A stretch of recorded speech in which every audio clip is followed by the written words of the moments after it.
going to. So this will be on not only Facebook Live, but after the event, we'll have it on our YouTube channel. So I'm going to give Facebook a minute or two to notify people that we're live. So I will fill a little bit of airtime here chattering about Warwick so we don't miss any of this great conversation that'll be happening tonight with the book. Now I see Kevin's got it on his blackboard, but Bob, why don't you show the cover of that book?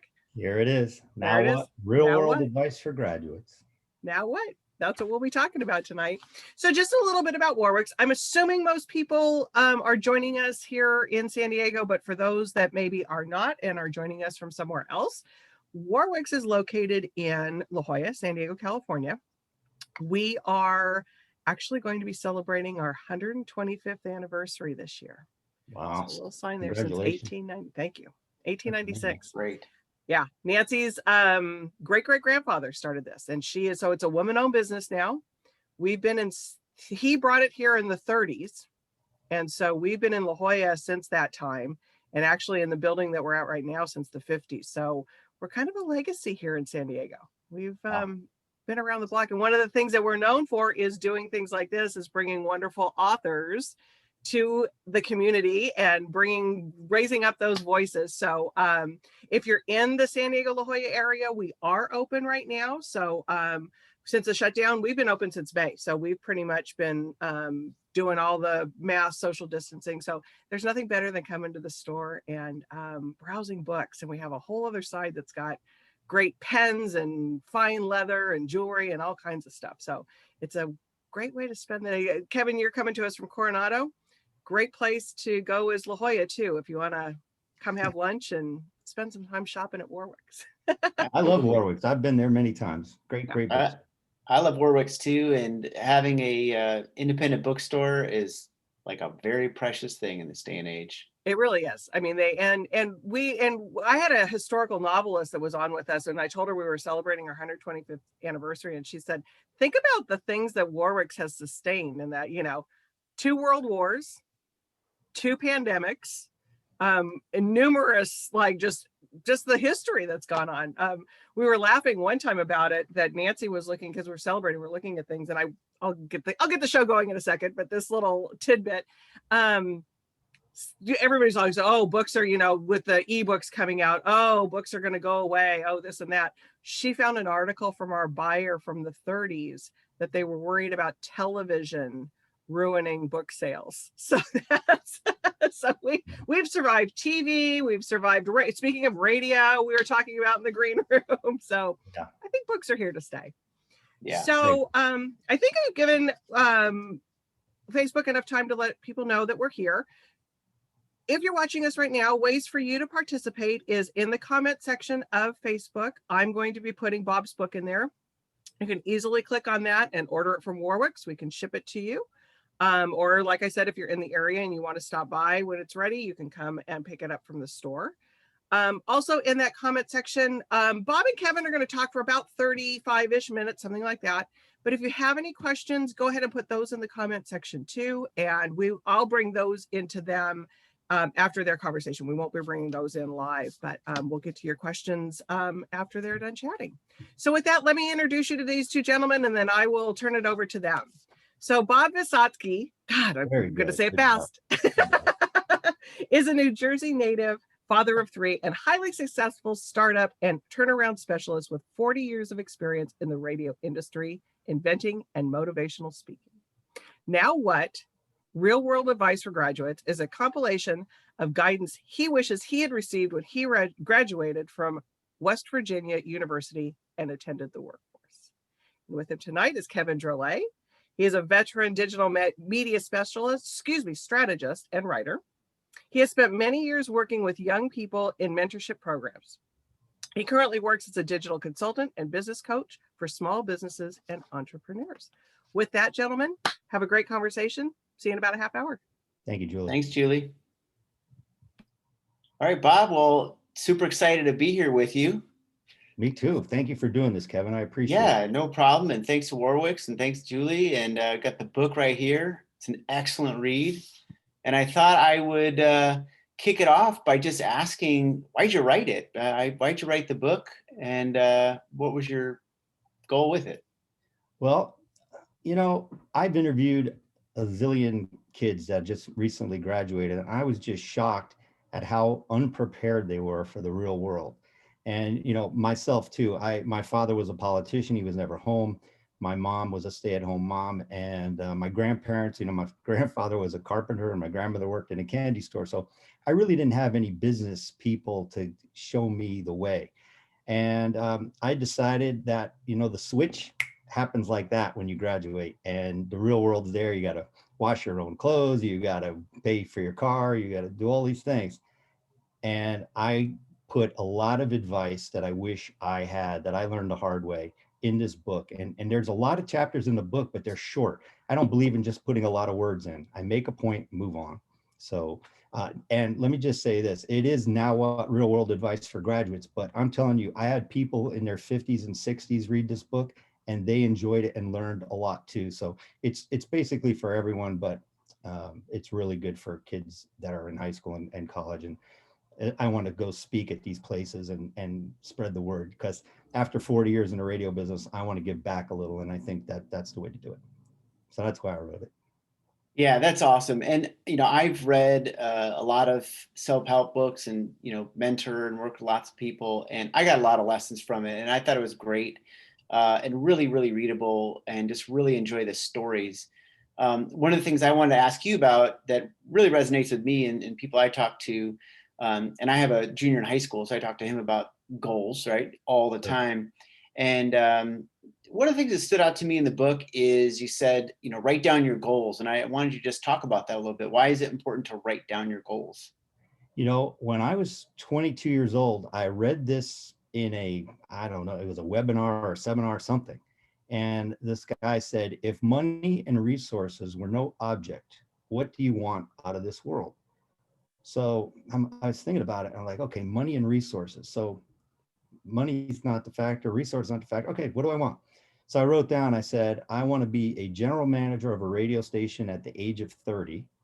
I wanted to have my own house that I built and designed, and I wanted a 450 SL convertible Mercedes Benz. Now, at 22 years old, you're like, come on, that's not going to happen. So I show a slide when I give speeches at colleges. I show the house that I built in Evergreen, Colorado at 30 years old. I got a general manager job at in Denver, 1035 The Fox. And I had the 450 SL parked outside. I have a garage, but I had it parked outside in the slide. So I had those things. And so what's important is, what do you want out of this life? I mean, you got to have a job that you're happy to go do every day, or you got to start your own business.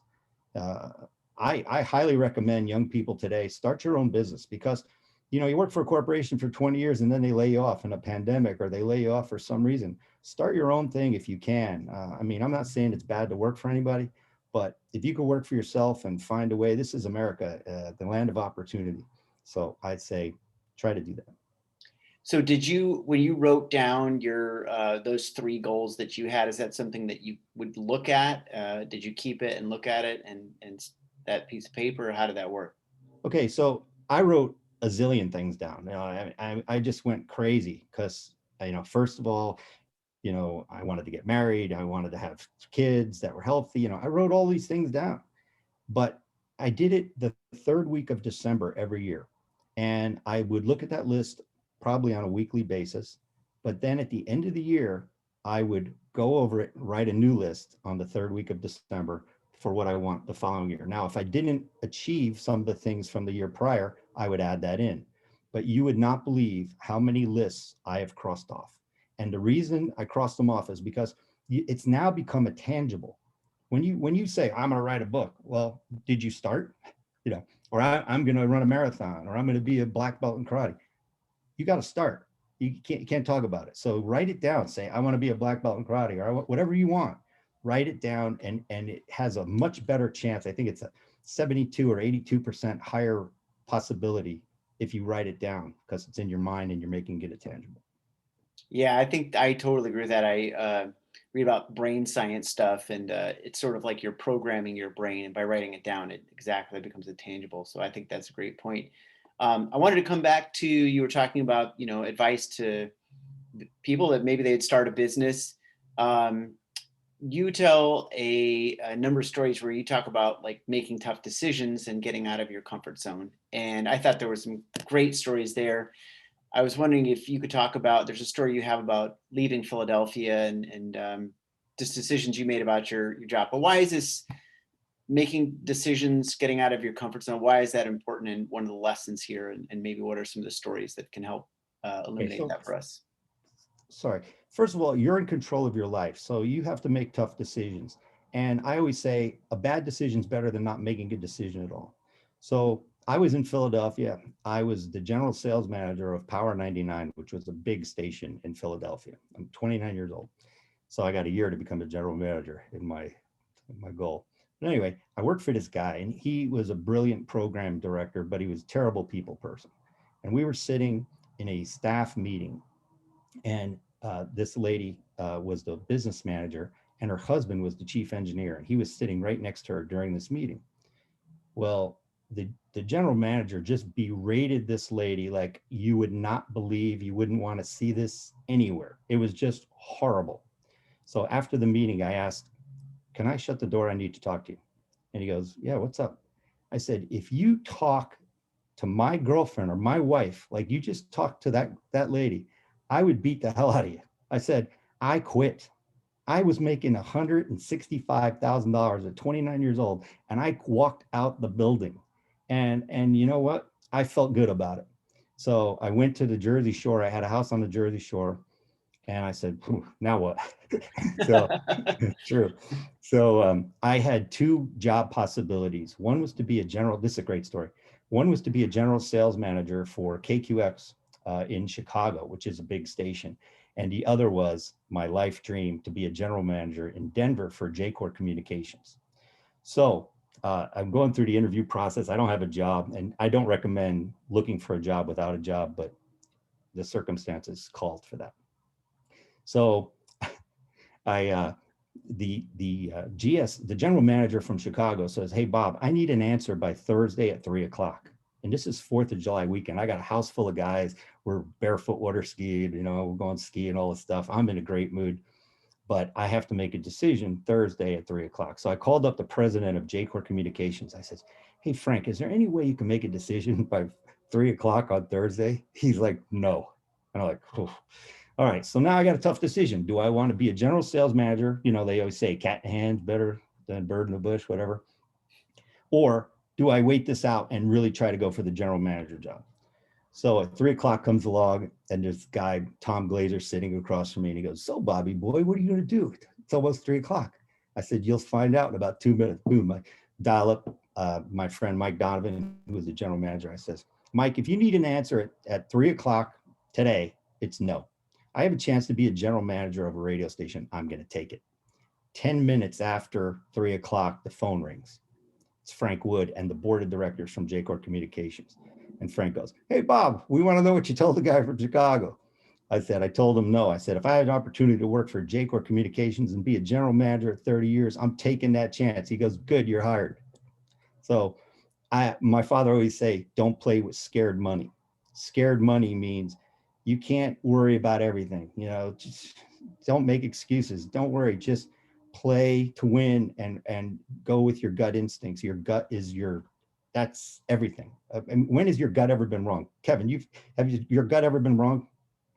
I do trust my gut. There you go. Yeah, for sure. Yeah, and it's interesting because the story really sheds light on the fact that there's sort of, if one were into karma, there's karma involved in there, right? Like you stood up for your principles, which I think a lot of people have a hard time doing, or they feel stuck, but you took a risk and you stood up for your principles and walked in a really good opportunity. But then another even better opportunity came around for you, and then you had to take some risk to get that. And I think you don't grow if you can't take those risks sometimes. And sometimes you go down, but if you're willing to climb, you'll get back up and even better oftentimes. The greatest I thing love that story. Yeah. the greatest things in your life, Kevin, come when the best things in your life come when you're out of your comfort zone. Think about it. When you challenge yourself, there's nothing better. Like that's another thing that I used to do. I would write down something new every year, be a certified scuba diver, write a book, run the New York City Marathon. they're all listed in my book. Every year I put a different goal down to get you out of your comfort zone, because there's nothing great that comes out of your comfort zone. It all happens when you're challenging yourself. Yeah, I couldn't agree with you more. And it's not always pretty. And No, sometimes it's no. filled with lots of stress. But the one thing you never have regret for getting out of your comfort zone and growing. No. At the end of the day, you never ever have regret. Um, so I wanted to actually ask you about, and this is really for younger people perhaps, but I think it applies to anybody, people that have jobs that they can't stand, and it relates to the last discussion about taking risks sometimes. And there's a lot of things moving around in COVID and the way that things are changing and how people work, where they work, what their opportunities are. But you have some stories in there about jobs that basically enjoying your job, but also getting a job that you enjoy, and learning from the jobs that you don't like. So maybe you can talk about that and some of the stories, and help us understand why you think that's an important part of this book. Well, you first mentioned COVID, and I want to address that. This has been a rough year for everyone. There's no doubt about it. But I want to tell everybody that's listening, there's light at the end of the tunnel. There always is. This is survival time. My son's an actor up in LA. And I told him, I said, John, you just got to survive this time. It's going to pass. I promise. And everybody out there struggling, it's going to pass. Okay. As far as jobs you don't like, you're in control, guys. If you got a job that you don't like, go find another one. That's number one. But there's a story. This guy, Mr. Cupo, he was the janitor of my grammar school, Our Lady of Sorrows, in Garfield, New Jersey. And Mr. Cupo had a smile on his face every day, and he mopped the floors, and he picked up our vomit when we threw up. I mean, this guy, but always with a smile on his face, and always, hi, Bob. And I just said, wow, if he can enjoy his job, why I need to find something that fulfills me too. Now, I don't want to be a janitor, but it just showed me that you could be happy no matter what you're doing if you enjoy it. So he enjoyed it. He did great. I love the radio business. So I got into the radio, and the rest is history. I had a very good run in radio, and I love it. And I know it's having struggles right now, but it's still a great business. So I say, if you're in a situation you don't want to be in, get out of it. It's hard, but nothing good comes out of your comfort zone. So I know so many people, they go to work every day. Oh, I just need a paycheck. No, yeah, you might need a paycheck, but go do something that you like to do. So that's basically the story there.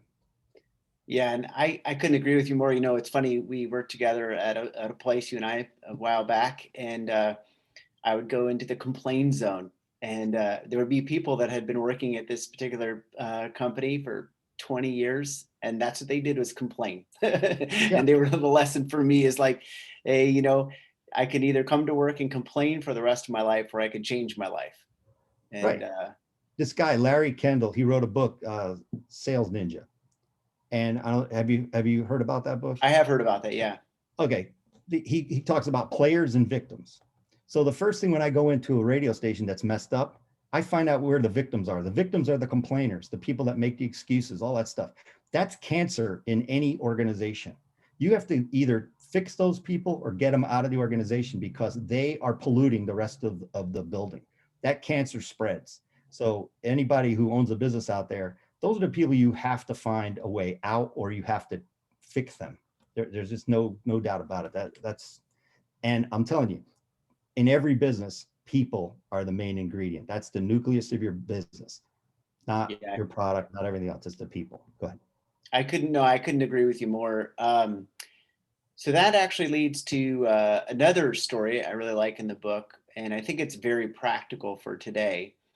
And that's about interviewing. And I wanted to preface it because I work with a lot of younger people where I think some of those soft skills are missing. Right. And it's just the way that they grow up in the digital age, and people engage with each other in a different way, even like Zoom is now, but still a lot of the looking people in the eyes and having those soft skills. But you have some great stories in there about people that you've interviewed and hired, and I thought maybe you could talk a little bit about what some of those experiences were that you bring out in the book. The first thing I look for is attitude. Larry Kelleher, Larry Kelleher, he was the CEO of Southwest Airlines down in Dallas. And he did a TV commercial. He says, I hire positive attitudes. And I'm like, wow, that's powerful. That's right. I hire positive attitudes. So I always say, don't surround yourself with mediocrity. Surround yourself with players, people that want to be there, that really enjoy what they're doing, that don't complain, that are problem solvers, that are solution specialists. Those are the people you want around you, and those are the people that are going to make you look good. So I say, I would get rid of all of the bad players. Now I'll tell some stories about people that actually interviewed with me. This one guy in Charleston, West Virginia. Now, when I was 19 years old, I was hired at WAJR WBAQ in West Virginia, Morgantown, West Virginia, by Dale Miller and Hoppy Kercheval. So 40 years later, Dale says, hey, I got these stations in Charleston. Can you come and help me out? I really can't figure out how to fix these. So I said, yeah, sure, I'll come down. So one of the salespeople said, hey, I got this kid. I really want you to interview. So he walks in. I go, what are you here for? And he goes, I'm here to interview for the sales job. I go, not dressed like that. I said, I'll tell you what, I believe you weren't shown the way as I wasn't shown the way, because I went to WPLJ New York right out of college, and I had platform shoes on and a plaid sport coat, and nobody told me how to dress. So I said, if you really want, I said, do you know anything about my radio stations? He's like, well, I went to the website. I said, so what do you know? He goes, I don't know as much as I should. I said, okay, if you're serious about this job, I want you to go home, put a suit and tie on, come back and tell me everything I want to know about the radio stations. The guy came back the next day. He knew more about the radio stations than I did. He dressed to the nines, and I hired the kid on the spot. And the only reason, I've never done that before, but the only reason I hired him was because I knew he wasn't shown the way. So I related to that kid. On the other hand, I've had people come in with their cell phones and they put them on the desk. And I'm like, that's not going to work. One girl actually answered her phone. And I said to her, was that call important? And she goes, yeah. I said, important enough for this interview to be over? And she goes, no. I said, well, it is. And she left. So yeah, don't bring a phone. Leave your cell phone in the car. And a warning to young people, cell phones are an addiction. And you have to monetize that. You have to monitor that. You cannot be on your phone and sleep with it next to your pillow and all this stuff. You're not that damn important. I say, put your cell phone in the glove box when you're driving. These people that text and drive me nuts. I'm like, you got to be kidding me. It can wait. So, and how many people you see bump into another car or something like that because they're on their cell phone? So that's some advice I can. And one girl, one of the best interviews ever, this girl came in with an iPad. And she had a PowerPoint presentation on the iPad why I should hire her. And that is more advice to young people. Don't put an objective. My objective is to be this. No, tell me why I should hire you. I have a positive attitude. I get along with people. I'm a multitasker. Write those things down. That's what employers want. I could tell in 5 minutes if I'm going to hire you or not, just from the way you walked in, your attitude, how you dress, how you speak. So that's my advice, and those are some of the interviews that I've had. Yeah, that's great stuff. And I know for myself, teaching people and even just my, own career in the beginning, when you feel like you don't have experience, it's like you go into a job and you're so nervous because you feel like you don't have experience. And I always tell people like, well, nobody was ever, the president of the United States until they were the president of the United States. And it's not, I don't think, people hiring are looking for always the experience, but they're looking for somebody that can conquer a task and have a great spirit and attitude and reliability. Right. Hey, Kevin, there's one, you ever see this? A person in work and they go, that's not my job. Oh God, don't ever say that to me. Yeah. That's a person who clearly isn't on the team and doesn't want to grow and be. I was always the guy. What could I do? How can I wanted to be the best radio salesman that existed. Then I wanted to be the best manager. I wanted to be the best general manager. You want to be the best at what you do. So if you do that, and again, we talked about this, money. Don't get a job because of the money. Get a job because you enjoy it. The money will follow. My son who's in an acting, he's trying to be an actor. He doesn't care about money. He cares about being the best actor he could possibly be, because if he does, he's going to get picked up and then he's going to be successful. So that's my advice there. Yeah, I totally agree with that also, just in terms of coming from a place of passion. I think passion, comes through. I think you're pretty generous to the guy that you gave the opportunity to come back. And that's another lesson I learned from reading your book, is that, sometimes we make mistakes, silly ones. And it's like that, the Homer Simpson moment. And, we can regroup from those and learn. They can be learning lessons, and you can go back in, and sometimes, you don't succeed, but you go back in, and you will succeed. You don't give up. Um, One of the things that I also really appreciated and thought, which is great about the book, you talked about, your family and dedication and being grateful. And sometimes you didn't always get along with your dad, it sounds like, or, you were a troublemaker. No, you wanted to go your own path, which Yeah. you should. But why do you think, gratitude and just the way we treat, our families and our, friends, why is that important to you? First of all, my father wasn't around a lot. I know he loved me, and I know all of that, but he wasn't around. He was a politician, and that was more important than having a relationship with his son, in my opinion. We made peace toward the end of his life, but you know, it was tough. It was tough. I don't know. Tell me what you want out of this. All right, I got it. Sorry.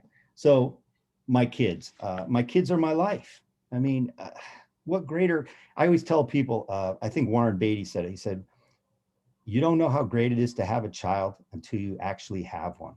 And I cannot tell you. My daughter Demi is about to have a baby May 6th, and I told both Max and her, my daughter, I said, you guys don't know how great your life is going to change. The day that that baby comes out, it's going to be a whole different ball game. And yeah, it's going to be hard, and yeah, it's going to be scary, but you know what? You're going to get through it. It's going to be great. It's going to be, but these kids have fulfilled my life more than I could ever tell you. I mean, I live for my kids, and being kind, and I always taught them manners. I mean, if you talk to any one of my kids, they'll look you in the eye, shake your hand, and meet the pressure of yours.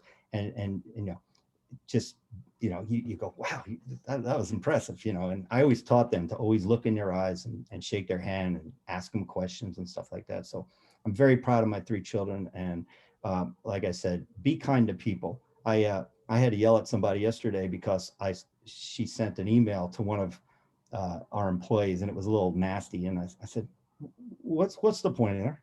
I go, do you want this person to help you, or do you want her to hate you? I said, you got to be nice. Please and thank yous work very well. Yeah. We were in this society. I'm glad we're getting out of it, where everybody got a trophy, or everybody got, for participating. Get out of here. I want winners. I don't want, if you lose, you lose, and admit it. And, some earlier you said about mistakes. If you make a mistake, admit it and move on. Don't cover it up. Don't make an excuse. I know when you're lying. Most people know when you're lying. Yeah. So just, hey, I screwed up. I can't tell you how many times I've said that. I said, hey, I screwed up. What could I do to make it better? That's what they want to hear. They don't want to hear excuses. Yeah. And I think I think that the sooner that you as a human being can get to a place of being honest with yourself, the sooner things really start to take off. I agree. It does wonders for you. One is we're going to run out of time here in a little bit, but I did want to find out if there was any lessons or stories from the book that you wanted to bring out. I love some of the tips that you give to people. Okay. Maybe you could talk about those. Okay. So there's a lot of tips. First of all, when you shake somebody's hand, meet their pressure. If you shake it too weak, it shows weakness. If you shake it too hard, it shows that you're dominating. So you always want to meet the pressure of the person's. I mean, it's a basic thing, but it's still dress for the job you want, not the job you have. I've always, after I learned how to dress at PLJ, my bosses took me out, bought me ties and suits, and told me this is what New York is all about. So I got dressed up, and I've always looked good when I was in business and stuff like that. This is a great one. I wrote a letter to every one of my kids the day they were born, and I told them how it changed my life. I get emotional just thinking about it, but I'll tell you, that's powerful stuff. And when you sit down and write that stuff, and what I said is, I want to read it at their wedding, and if I'm not there, at least they could read it from their dad at the wedding if I'm not around. So that's a good one. I send a gift to my mom on my birthday. and I thank her for the great life that she provided. Mentors, I think you should have a lot of mentors. You should have a financial planner. You should have, an investment guy, an accountant. If you're not an expert at something, hire one, because the do-it-yourself days, that you're really going to make a lot of mistakes. I mean, the internet's really good. It's helping a lot. I mean, Google this, Google that. You can figure out anything. But I still believe that there are guys a lot smarter and stronger than I am. And you have to, I've learned so much. I work for some amazing people. I mean, I worked for American Broadcasting Company in New York, and Nick Trigoni and Marty Greenberg and Don Blugas. All these guys were amazing mentors. They taught me how to be a man and how to be a businessman. So I was very fortunate. I worked for some major broadcasting companies and learned a lot what not to do. Like the guy from Philadelphia. I mean, I can't tell you how mad I was when I walked out of there. But you got to do what your gut says, and that's what I say. I think that's about all the tips I got. Anything else there she is. Hi, Julie. Hey, Julie. Do you got any more questions, Kevin, or you? Oh, I have one other question. Go ahead. We doubt ourselves. Ooh. So I have a junior in high school right now, and I think a lot of kids right now doubt themselves. COVID has just thrown everything for a loop. People have just lost their bearings where in high school or college, and as they go out into the world. Talk about what your lessons are for the pain of doubt, or how do we deal with doubt? Okay, this guy, E.A. Prince, he said there's two pains, pain of success and pain of doubt. Both are hard. Pain of success, I mean, you can't run a marathon today unless you train for at least 13 weeks. You can't do anything great unless you work at it consistently on a daily basis. Same thing with the pain of doubt. I can't do this. I can't do that. Excuse, da, da, da, da, da. They're both painful, But I pick pain of success over pain of doubt all day long. So that's my advice on that. Pick success over doubt. Tell your son that. Awesome. Thank you, Bob. Appreciate it. You, Kevin. Yeah, this is a great conversation, because there's so many tidbits that just you just want to do a brain dump on these kids and just go, it's going to be okay. Because the doubt is one thing, because it's fear. It's the fear of failure. Yeah. Everybody today seems like they, failing so bad. And it's just that's kind of how you learn. Nelson Mandela said, when I lose, I learn. Yeah. So one of the things that you did say, though, and it was one of my things that we always told our kids, though, was never quit a job until you have another job. but sometimes you have to.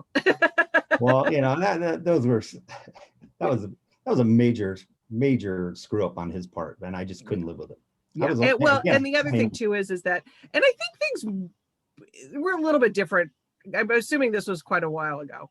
Yeah. It was a long time ago. So, we were talking in the green room earlier about how old Bob and I are. Kevin's the young guy in the green I'm older. We don't have any questions coming in quite yet, but one of the things I picked up too was your ideas and the things that you say about writing down. I mean, the new word for the vision board thing. And I just think whatever you call it, it's so important. The vision board, matter of fact, I was on another podcast with David McBee, and he said he did a vision board, but he loved the fact that writing it down and having a vision board, whatever works for you. But I say, exactly, put it down. Write it down, because there's the power of your mind and the positive thinking of that and seeing that path is super important. So think about this. There's golfers out there, right? So there's a lot of duffers with golfers. So when they get to a hole and they see a sand trap on the right and the water on the left, that's what they're concentrating on. A pro says, I'm going to hit it 10 yards left of the water or the sand trap. I mean, they know that's their thought.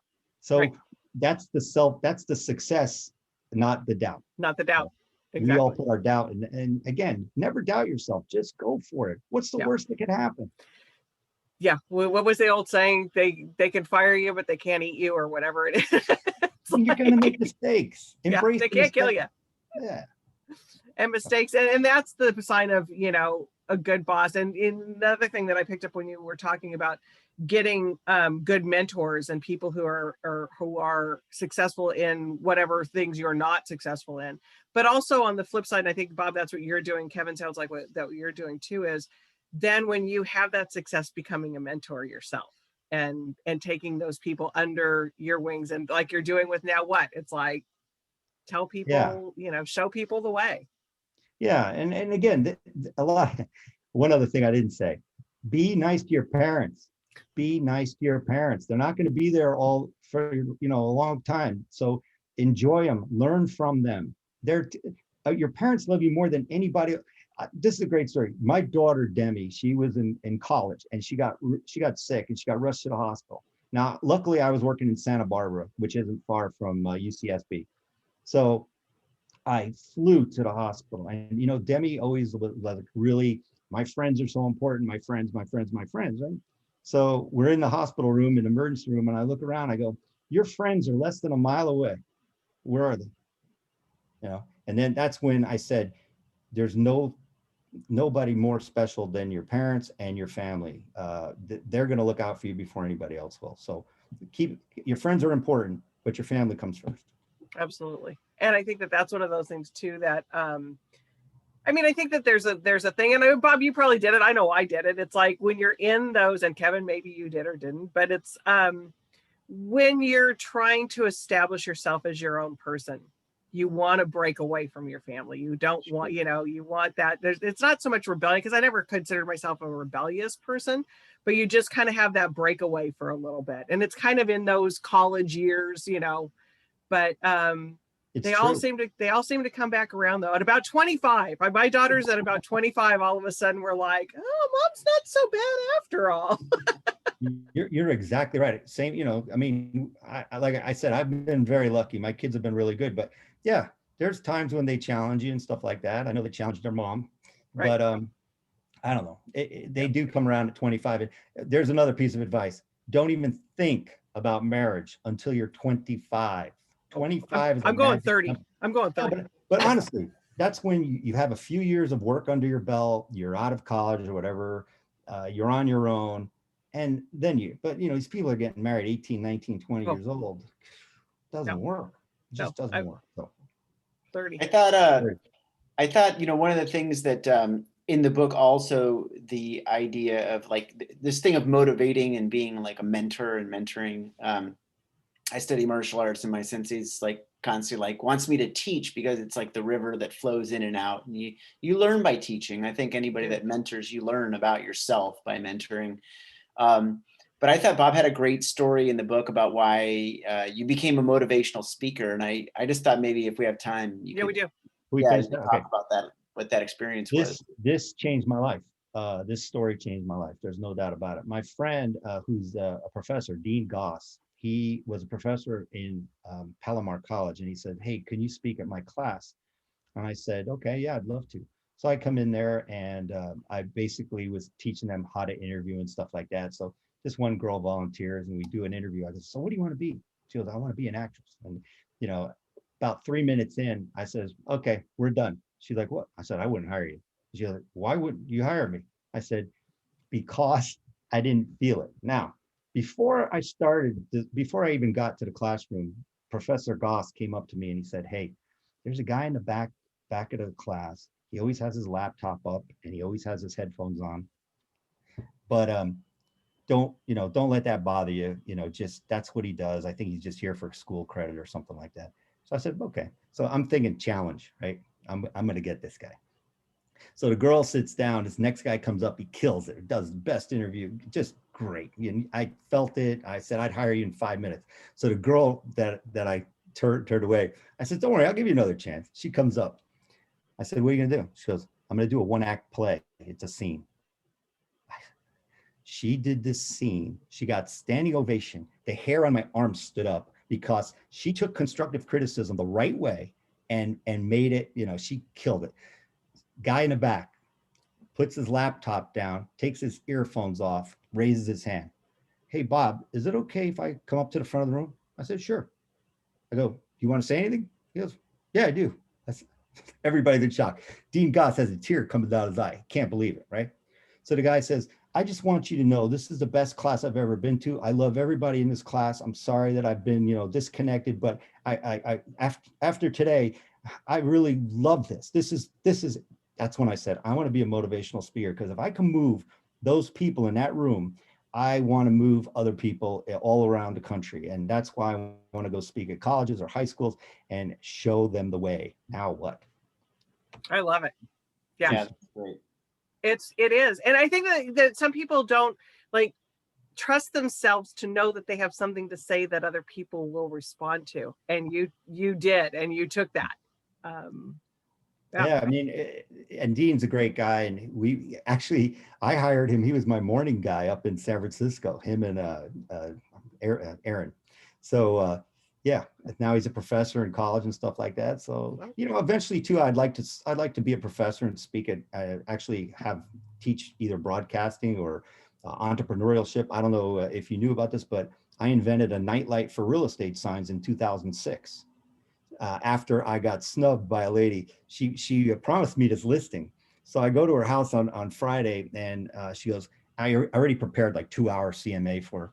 And she goes, oh, and you could see she's sweating, She goes, I have a fever. I can't sign the contract today, but come back Monday. I said, well, I'm going on a ski trip. Can't you just sign it now? Because it was my first listing. So she goes, no, I'll wait till Monday. So I go there Monday, ring the doorbell. Oh, Bob. I'm like, what's the matter? She goes, I panicked over the weekend and I listed with another agent. So 2 days later, I drive by, because it's my neighborhood. I lived in Encinitas Ranch. I drive by her house and I can't read the sign. It's March and it's like 7 o'clock at night, but it's pitch black, right? I said, why don't people light up these damn signs? So I spent a lot of money, and we went, we got them made. The first guy gave me a prototype, and I looked at it after 8 months and I threw it in the trash right in front of him. I said, you got to be kidding me. I said, nobody would buy this. So I hired this other guy, and we sold 20,000 units in 7 different countries, but then 2008 hit and the crash happened. I lost everything. We didn't talk about tough times, but that was the toughest time of my life, losing houses and cars and my wife. 2008 was horrible. Yeah. So, but hey, that life's a roller coaster and everybody should know that. But, I never give up. I never give in. You got to just go and reinvent yourself. If one door closes, another one will open, but you got to be positive and just keep a positive attitude. People like positive people. They don't like grumpy people or people that complain. Think about it. You don't have those people as your friends. So why would you think that those people would be hired? You know what I mean? It's just like, why would you hire a guy? It's like, if you're grumpy, it's like, it's not a good thing. Bob, so for people who want to, like, because you mentioned you've given commencement speeches, you've done all kinds of things like that. So where's the best place for people to go to find out? Do you have a website? What's the best place to direct people? Yeah, bobvisotcky.com. That's my website. My email's up there. It's bvisotcky@gmail.com, but everything's there. I got some speeches on there. I got some podcasts on there. There's a great podcast for people that are looking for jobs, how to build your brand. I always say that there's 4 keys of branding: reach, frequency, consistency, and message. Those are the 4 keys of branding. And I talk about each one, but the people that fail in business and people that fail in life is the consistency part. That's the thing. You don't become great at anything unless you're consistent. So true. 4 keys. So Bob, so you've got the website. And then Kevin, for anybody that wants to find out about you, do you have a website, or where would you like to direct people to? Yep, they can find me at kdroconsulting.com, kdroconsulting.com. So, and I'm also volunteer with SCORE, which is a not-for-profit, and don't charge any money, but if small business or people need help, that's a great organization that you can get some help from. So excellent. And Julie, I just want to thank you and Kevin. I really appreciated this opportunity. So thank you, and go to Warwick's and buy my book. Come on. Go to Warwick's, buy the book. Yeah. Well, it was a pleasure having both of you. I'm going to take us off of Facebook now. So good night to Facebook and to YouTube if you're watching us on there. So thank you, Bob, and thank you, Kevin. Thank you so much, guys. Thank you, Bob. Great conversation. See you guys. Thank you.